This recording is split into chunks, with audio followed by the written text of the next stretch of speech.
So this is called What Other People Think. And it starts with a quote from Ken Manning, who said, "What other people think is between them and them." It seems that everybody is afraid of what other people think.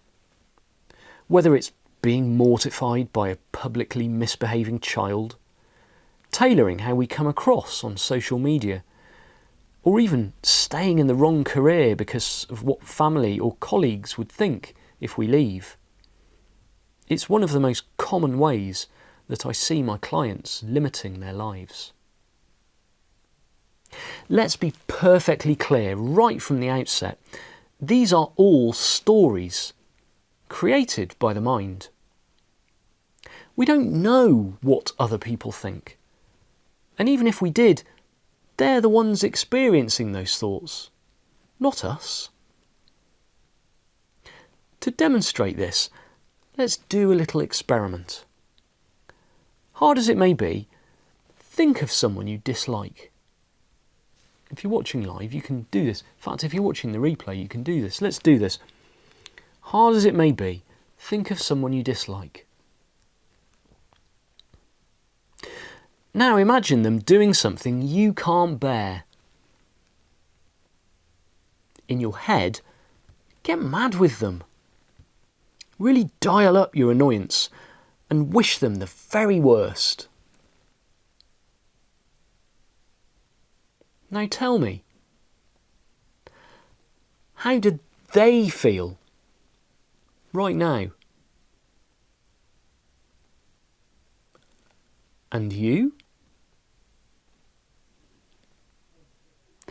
That's right. The thoughts that we have and feel play out in our experience and nowhere else. We live our entire lives within our own thought system. That's the only thing we're ever up against. If we look once more to our own experience of what we'll call ill thought, we'll also see that we tend to have these kinds of judgmental episodes when we're feeling insecure.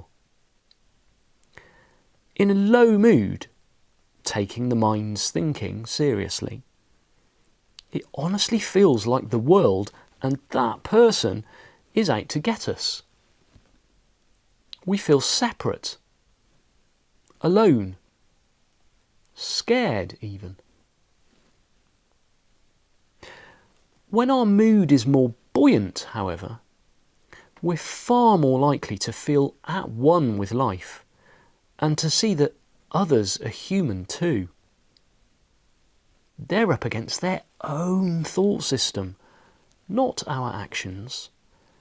And any judgment they may experience towards us is born out of their own insecure thinking. They work in the exact same way as we do, fluctuating incessantly between being a prisoner of thought, which by its nature creates division, and being present to and united with life in all its forms. If empathy really isn't on the cards for you, then you might instead simply not care what others think, choosing to not give them the time of day. And that's the key, really.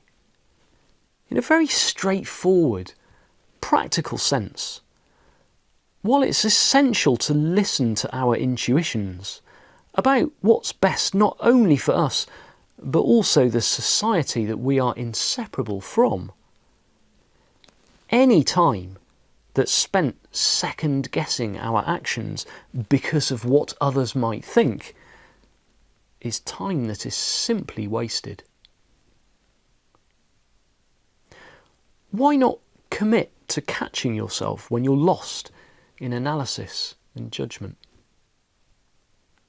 See the innocence in negativity, your own and that of others. let go of it and relax back into the flow of life, here and now.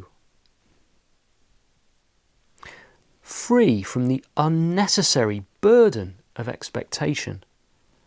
You get to be yourself, following your inner knowing, without the worry of what other people think. With love, Giles.